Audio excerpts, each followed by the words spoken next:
Hola, hola queridos amigos, un gusto saludarles. Abrazo virtual como de costumbre desde Cuenca, Ecuador, la mitad del mundo, querido Boris. ¿Cómo estás? Hola, mi estimado Jorge, un saludo cordial para ti, también para nuestros amigos que nos ven en las redes sociales de Unción Televisión y nos escuchan en las principales plataformas de podcasting. Como siempre, recuerden que este podcast llega por cortesía de Utileza, lo útil de Utileza en los principales automercados o autoservicios del país. Estamos en el mes de mayo, mes especial para Latinoamérica y para el mundo, creo yo. Se habla mucho de las mujeres a propósito en este mes, ¿no? Sí, luego no? De marzo. No, bueno, aquí es más la mamá, ¿no? O sea, mayo, mes de la mamá. En marzo, recuerda que también tuvimos programas solo con mujeres, porque estuvimos en el Día de la Mujer también y todo el mes aprovechamos. Por supuesto, sí, el género femenino tiene un espacio muy especial en nuestro programa. No se diga ahora no mamita. Solamente por el mes, pero bueno, ya. Vamos a hablar de esa parte, ¿no? Así que, Carolina, un gusto tenerte. Bienvenida a Empréndete. ¿Cómo estás? Que mayo sea el mes de más lluvias también, fuera una belleza. Boris y Jorge, muchísimas gracias por la invitación. Un gusto poder estar aquí con ustedes compartiendo este espacio, pues, a sus órdenes. Carolina, te cuento que es mi primera amiga de Twitter. No te creo.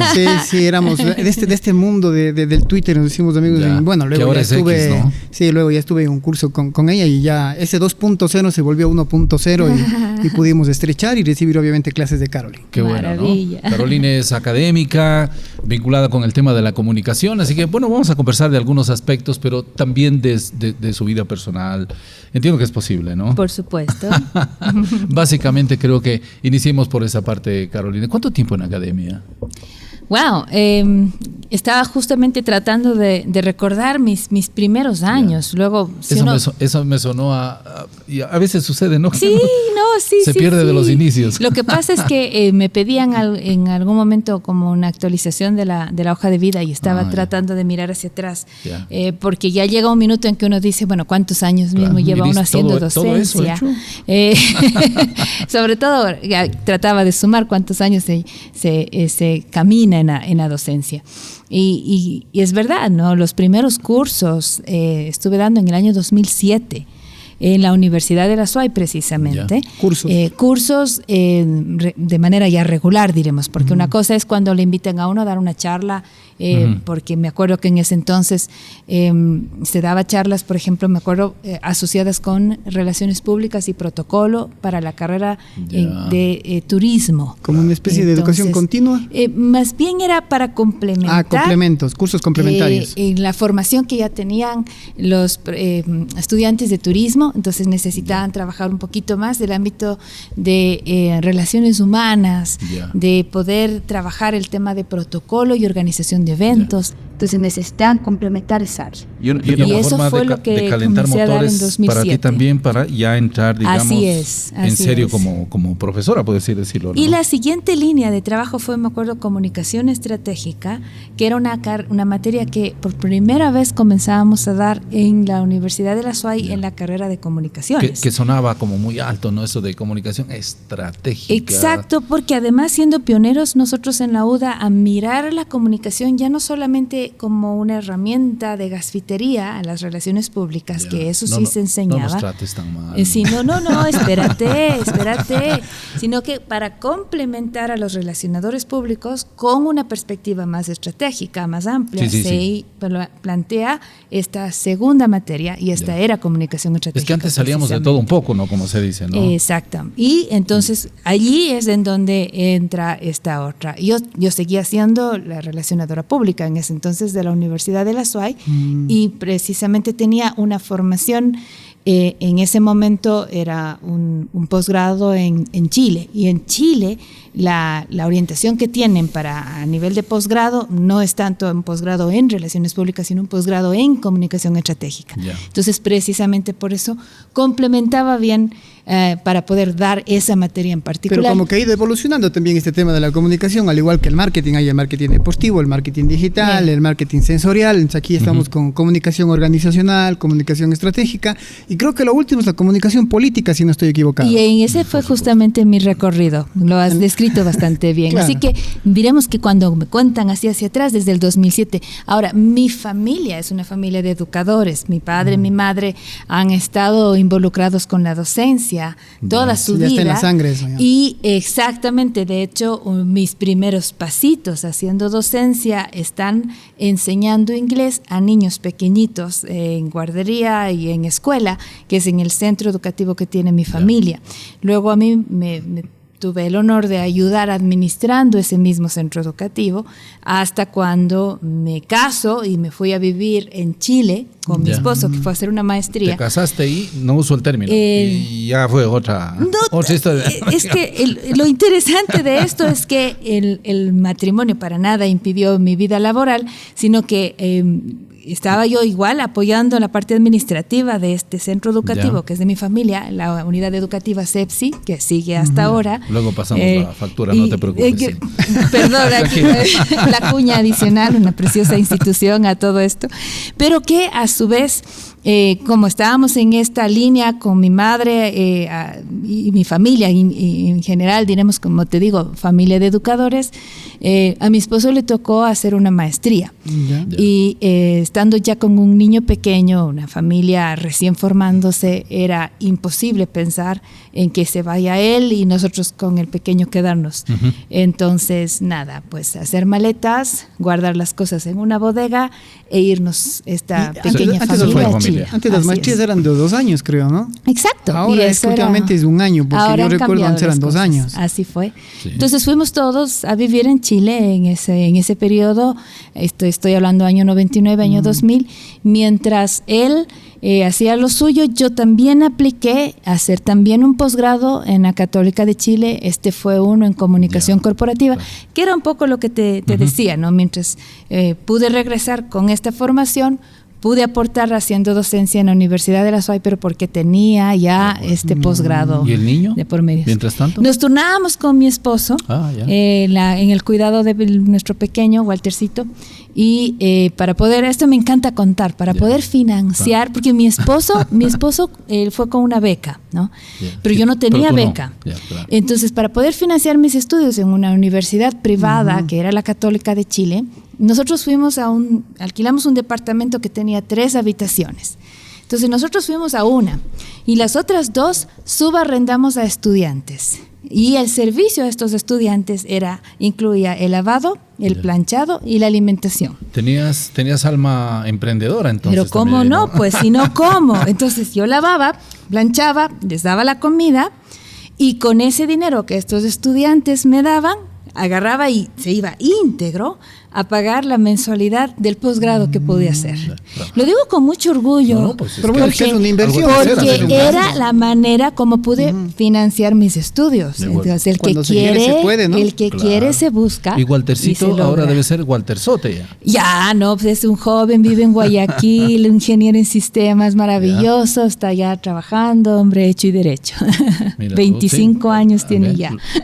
Va a cumplir 26. El tiempo vuela, como se suele decir. Desde que empezó dando clases hasta ahora, los jóvenes han evolucionado, han cambiado. ¿Cómo es ahora los jóvenes? O sea, dar clases, estar en contacto permanente con ellos. Mucho, por supuesto. ¿Pero para bien o para mal han cambiado? Yo creo que los cambios no se pueden valorar si son para bien o para mal, simplemente son cambios. Depende de la óptica colombiana. Exactamente. Y lo que pasa es que la tecnología puede ser utilizada apropiada, para bien o para mal, exactamente, o simplemente puede tener otros usos. El otro día me entrevistaban de Coavisa y decían, el 1 de mayo ha cambiado, ha ido evolucionando y parece que ahora los jóvenes ya no quieren salir a las calles, no se interesan, por ejemplo, por sus derechos en 1 de mayo. Entonces, antes salíamos a las calles en la Universidad de Cuenca, recuerdo, y decían, ahí salen los tirapiedras. Entonces, ahora ya no hay tirapiedras. Entonces, les decía a la periodista, digo, lo que pasa es que nosotros esperamos manifestaciones o movilizaciones distintas y por esa razón creemos que ya los jóvenes nos interesan, pero mire usted que el 21 de abril los jóvenes se movilizaron, no en la calle, con el voto, en las urnas, y dijeron no a esta forma de flexibilidad laboral en donde los derechos no nos están diciendo con claridad si se aseguran o no. Ya. Es decir, ¿tú crees el joven sigue siendo rebelde, pero diferente? Se moviliza de otra forma. Ya. Entonces, y no necesariamente es que es un bruto ignorante o apático. Lo que está pasando es que no le están dando la información de la manera adecuada. Y ante la duda, ratito, o sea, prefiero esperar. Me cuentas bien yo lo entiendo bien y entonces procedemos. Pero como desde la misma ministra de Trabajo se encargó de confundirnos a todos, entonces el joven no es una persona que se va a convencer con bailecitos y red flags, que eso fue, diremos, la propuesta gubernamental. El hecho que se le vea o no en las calles es secundario y no necesitamos nosotros evaluar a los jóvenes bajo esos parámetros. Necesitamos nuevos parámetros para entender a esta Pero quizás pasaron de las calles al teléfono. Por ejemplo, y aquí es donde se hay protesta, un bonito ¿no? estudio en el año 2009 publicado, el año en que yo ingresé a Twitter y que tú te hiciste amigo mío, que se hacía esta pregunta, ¿no? ¿Hay capital social en Facebook? En Facebook, porque Facebook tenía más antigüedad que Twitter, ¿no? Así se sabe. Por supuesto. Y la respuesta que se hicieron estos investigadores, Sebastián Valenzuela, uno de ellos, fue profesor mío en el doctorado en Chile, decía que sí hay capital social. ¿Qué es esto del capital social? Que es esta capacidad que tenemos nosotros como ciudadanos de sentirnos eficaces en las cosas que logramos hacer como ciudadanos. Es decir, por ejemplo, un poco útiles un ciudadano va y vota en términos en los que dice, este voto puede contar, puede valer, puede significar algo, ¿no? O por ejemplo, va a la calle en el sentido en que esta participación mía ahí en la calle puede significar algo, ¿no? Entonces, o el hecho de llamar y de insistir, por ejemplo, con un amigo sobre una postura, cualquiera es porque ese gasto que se hace de marcarle a alguien puede representar algo. Entonces es el capital, de alguna manera, este relacionamiento con el otro forma parte de ese capital social. Mira la cantidad de amigos, contactos, etcétera, ¿no?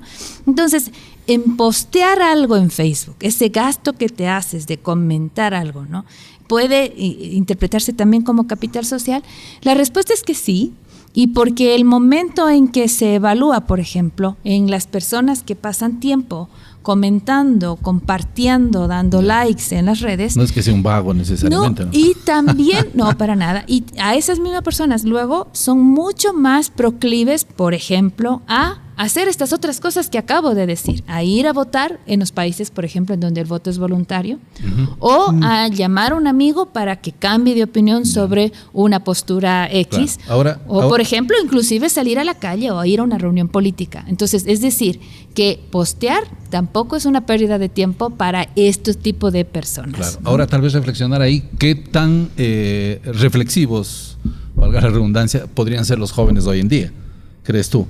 Que por ejemplo dicen, o sea, a ver, pones algo y vas a comentar, pero a veces muy, muy superfluo, ¿no? Como que no, de pronto digo yo, la gente lo está interpretando así, pero no necesariamente, ¿no? Es que va a depender del tema, Jorge. Tú que trabajas, si estás con jóvenes día a día. Completamente. Y si son participativos también, porque yo recuerdo antes era muy monólogo el tema, ¿no? El profesor adelante escribía en la pizarra y todos callados. Pero había los el pato jóvenes, de adelante que decía, todo el mundo le seguía. Pero los jóvenes ahora participan, comentan, emiten su criterio o no. De nuevo, depende del tema. Depende del tema. Hoy en día, ¿qué pasa con esta sociedad, este segmento de los famosos centennials y los zetas y qué sé yo, estas ideas del marketing que ustedes conocen más que yo? Pero bueno, así nos han clasificado. Nosotros somos millennials. Nosotros no, ¿qué somos? No, yo soy baby Usted boomer. que anda hecho el yo soy baby movers. No me bajo de la camioneta. Generación X. Bueno, allá ustedes que se andan poniendo las letras. Tranquilo. Pero a lo que vamos es, ¿qué es lo que sucede con estas nuevas generaciones? Es que hay causas que los motivan, hay causas que los movilizan. Y cuando se encuentran esas causas, esas son las que precisamente les activan sus emociones y obviamente sus formas de reaccionar. que no necesariamente son inmediatamente levantando la mano y activando en clase un debate álgido, ¿no? Eso ya es un tema inclusive de temperamento también, ¿no? Ni siquiera tanto generacional. Es posible que una mejor forma de reaccionar ante un impulso como este, ante un estímulo como ese, sea, por ejemplo, en un muy buen debate en redes. Una interacción. Una interacción de este tipo podría ser mucho más productivo para ellos que en el aula de clase, simplemente porque se sienten más cómodos bajo esta interfaz que es la interfaz virtual, ¿no es cierto? Pero más allá de eso, ya sea virtual o presencial, va a depender sobre todo de la causa. Pongo 2 ejemplos súper rápidos. La causa ambiental, que es la y que animalista, las dos. Más recientemente nos ha activado acá en el Ecuador. Por supuesto. ¿No? El caso de Olón inmediatamente generó una conversación muy fuerte en lo digital. Hoy día está publicado en Código Vidrio. Sí, lo leí. Un resultado de sentimiento negativo, ¿no es cierto? A quien hasta hace poquito para este segmento poblacional siempre fue muy positivo, muy fuerte, que fue Lavinia Balbonesi. Las redes sociales eran su fuerte. Las redes de Lavinia, que eran su fuerte, además muy altamente positivos, ¿no es cierto? Y resulta que ahora, a partir de la forma como han manejado este desafío de Olón y los comuneros, ¿no es cierto?, ha sido más bien un rechazo fuerte. ¿Pero por qué? Porque está el manejo ambiental de por medio. Está el descuido sobre los manglares, sobre el algarrobo, sobre el bosque protector. Claro. Entonces, no se manejó bien la crisis, ¿no? Es que más allá de si manejaste bien o no la crisis, que eso ya podríamos discutirlo en otro programa, si tú quieres, más bien es cómo las causas ambientalistas motivan a estos jóvenes. El tema del Yasuní, por ejemplo, un tema que uno podría decir, esto ya pasó 10 años atrás. No, está ahí. Está allí vigente. Y una que me ha llamado profundamente la atención. La pregunta, no me acuerdo si es la D o la E, pero la consulta popular. El tema del arbitraje internacional, qué cosa más difícil de entender, ¿no?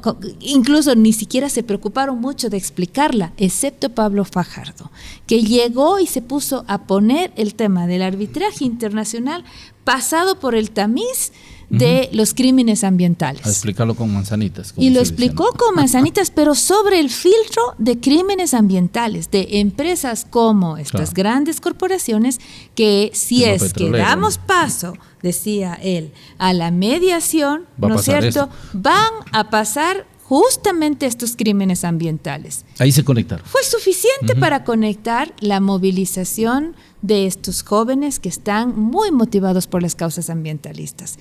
Depende entonces de qué, de que logremos activar causas en las cuales ellos están movilizados. ¿Sabes por qué votaron por Noboa? Vos me vas a decir por los Noboas de cartón. Con Sebastián Chacho en la Universidad de la SUAY estamos haciendo una tesis en donde ya tenemos los primeros datos, te los quiero contar. Esto es primicia. Cuenta. Estamos yendo a publicar ya mismo. La tesis hace esta pregunta: ¿cuál fue el efecto de la campaña TikTok en los estudiantes universitarios? En manera más específica, el caso de Daniel Noboa. O sea, nos quisimos concentrar justamente en ese fenómeno, así súper acotadito. Y lo que hicimos fue investigar sola y únicamente en los jóvenes universitarios, así súper acotadito, ¿ya? Y les preguntamos varias cosas. ¿Y en Cuenca? Y aquí en Cuenca, sí. Además, recuerda que los cuencanos todos fuimos a votar así casi que 70-30, ¿no es cierto? Daniel Noboa y Luisa González. Fue una cosa así en segunda vuelta. Bien, el estudiante universitario más o menos terminó con ese comportamiento. Pero cuando preguntamos el por qué, claro que hay voto ideológico, claro que hay voto castigo y tal. Pero ya de manera más puntual, ¿por qué usted tuvo esa opción, ¿no? El 45% decide por Daniel Noboa porque es el anticorreísmo la razón que lo moviliza. ¿Cómo sabemos eso? Eso te dijo el joven. El joven. Es porque te escribe además, ¿no? Porque no quiero que gane Correa, porque no quiero que gane la otra opción. Te ponen ese tipo de respuesta. ¿Cuál era el rango de edad? ¿Habían rango de edad? 18 a 30. Jóvenes universitarios, esto más o Sí, menos, claro. 18 a 25, no, 18 a 30 años. 30. Preguntaba eso porque decía, los jóvenes de 18 pues no vivieron en sí o no tuvieron conciencia de todo sobre No, lo que nada hizo Correa, me correísmo. refiero. No, sí, no, pero Pero te te dicen, influencia. pero la conversación De está. hecho, No, claro. además Te te influencia dicen, para claro. que no gane el correísmo, o sea, lo plantean clarito. así, exactamente. O para que no gane la otra opción. Y como preguntamos por la segunda vuelta, se sabía muy bien cuál era la otra opción. No preguntamos por la primera vuelta. Bien. Entonces, 45%. 19% dice por las propuestas. Te estamos preguntando solo en el grupo que contestó por Daniel Noboa. Entonces, asumimos que son las propuestas de O Daniel sea, Noboa. vieron propuestas ahí. Asumo que sí. Y el otro 17%, ni siquiera es un 19%, por la campaña. Y ahí metimos algunos porque como había la opción otro, ¿no? Pusieron los cartones, sí. los Noboa de cartón, ya, le metí, o por el estilo, o por los TikToks, ya, ¿no? El estilo de la campaña se metió, pero no llega ni al 20%. La campaña en sí. La campaña. Mira sí. tú. ¿Y el debate? ¿Dónde queda? Supuestamente el debate es el que le Ahí posicionó. tú puedes plantear las propuestas. ¿Ya? Pero recuerda que es las razones. Ahora, otra cosa interesante. El 80% de los consultados, que todos son jóvenes, vieron el debate. El 80%. El 80%. Que pensábamos que no. Y lo vieron Supuestamente. y lo vieron en TikTok. Mira tú. Pero son las pastillitas nomás, pero no, lo vieron completo. Claro, completo. sí. No, te voy a dar las primicias. Claro, Es entiendo una también. maravilla. Claro. El TikTok funciona perfectamente en estos jóvenes, porque otra de las cosas que preguntamos es si es que ven TikTok, sí, la mayoría, o sea, es una locura, pero además, quien le interesa la política, porque ese ya es un segmento muy puntual, específico, siempre menor, busca TikTok Que te para hablen de eso. noticias de política, para compartir política, para hacer engagement con política. Entonces, ahí tenemos otro nicho para explorar. claro. Si quieres hacer política y quieres llegar a los jóvenes, tienes que estar en TikTok haciendo contenido político, no bailando red flags, haciendo contenido político con los códigos de TikTok. Nadie está diciendo que te vayas a poner a hacer presentación noticiosa, no, pero sí necesitas hablarles de política a los jóvenes.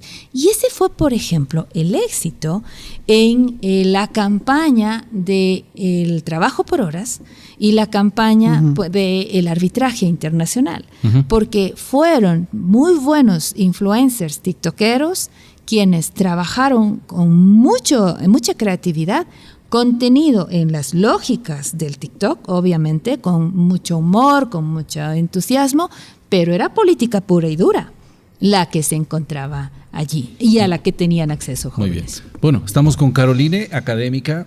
¿Qué querían? Que terminemos conversando. Perdón. Tranquila. Y esto comenzó con Sí, Chile no, sí, y el sí. departamento subalquilado, Mira, ¿viste? sin querer te lleva a eso, sin querer nos lleva a eso, ¿no? Porque somos curiosos, obviamente, nos gusta y nos interesa el tema Con también gusto. de la estadística, el tema político de nuestro país, cómo se mueve. Y claro, últimamente han habido algunas cosas interesantes, claro, que nos llevan a ello. Y como invitamos a una académica que conoce el tema, íbamos Pero a es que tú íbamos a ir preguntaste, allá. ¿por dónde tranquilo. han cambiado Es que era los por los jóvenes? Pero se puso Claro, interesante en porque las además, aulas, ¿no? además tú nos dijiste que nos Boris estás tiene dando la culpa. nos estás dando algunos datos que no los has compartido Primicias. anteriormente, así que enhorabuena.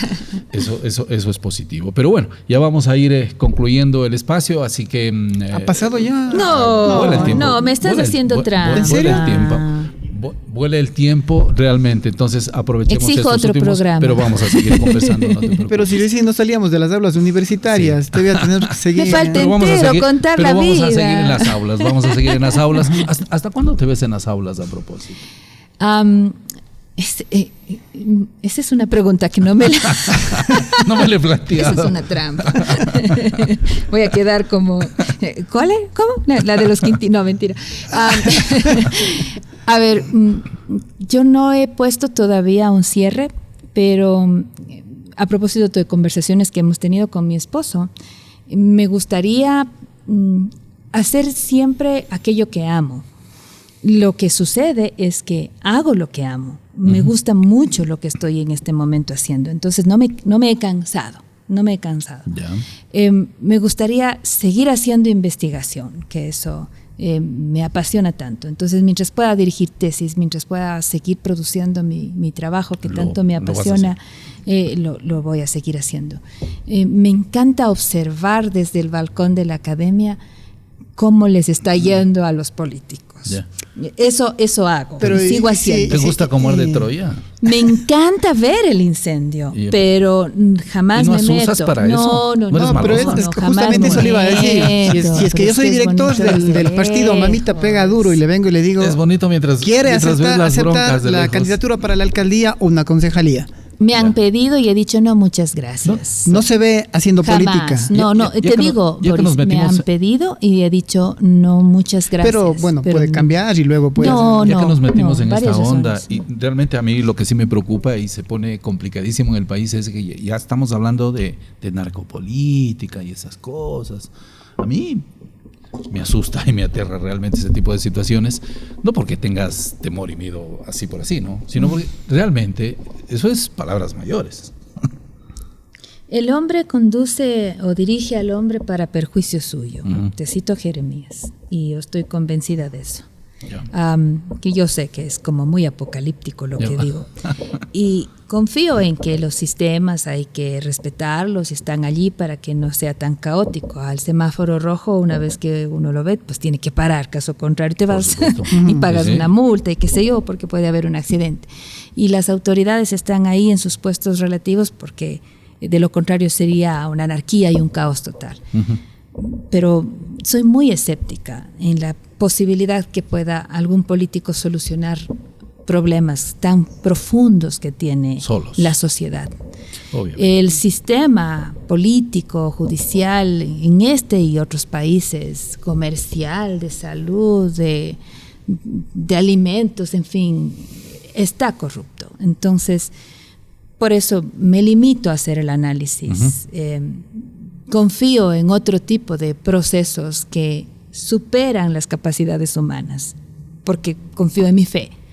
No puedo pensar en otra manera de resolver que no sea en un poder superior. Soy una mujer muy creyente, muy espiritual, y por eso no puedo sino actuar desde esa perspectiva. Mis votos, mis votaciones, diremos así, en los procesos electorales son nulas. Y lo hago así simplemente porque de inclinarme por alguna candidatura estuviese traicionando ese principio. Pero muy no dice que particular. hay que ensuciarnos también como para Yo buscar la solución. No, yo no. Yo jamás lo he dicho, ni a mis estudiantes, ni públicamente. Yo lo que más bien planteo siempre es cuando vayan a votar, voten de manera informada, y que cuando lo hagan tengan siempre todas las opciones. Y las opciones son la opción A, la opción B, C, las que te dan en la papeleta, el blanco y el nulo.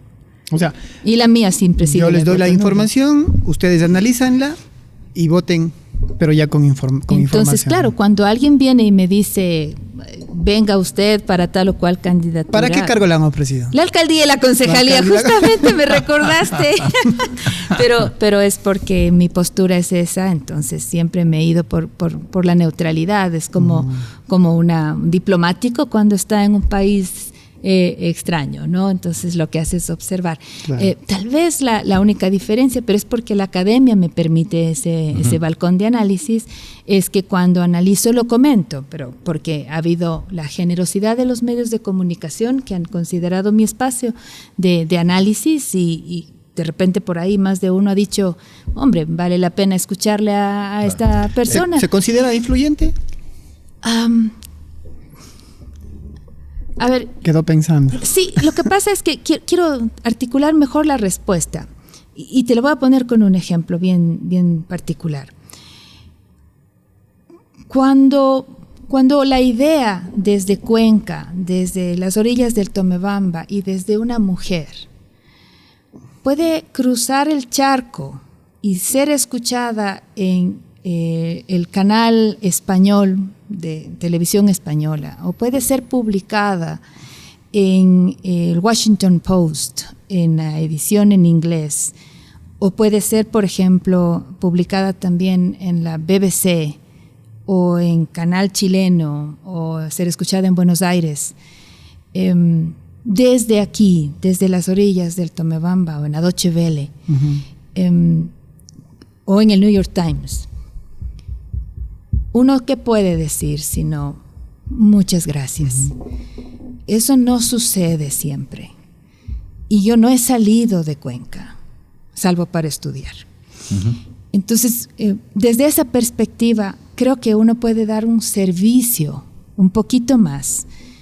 No sé si influyente es el término, pero sí creo que puedo responder con los conocimientos y ese balcón que me ha permitido la academia, para que otras personas puedan tener una perspectiva de lo que sucede en el Ecuador con un poquito más de distancia, con una, no sé si siquiera el término es objetividad, porque tal vez es muy ostentoso decir objetividad desde el análisis académico inclusive, pero sí un análisis con una perspectiva que pueda dar una interpretación útil a otras personas que sin vivir en el Ecuador puedan tener una lectura con esas distancias que son justas y necesarias recibir y recoger.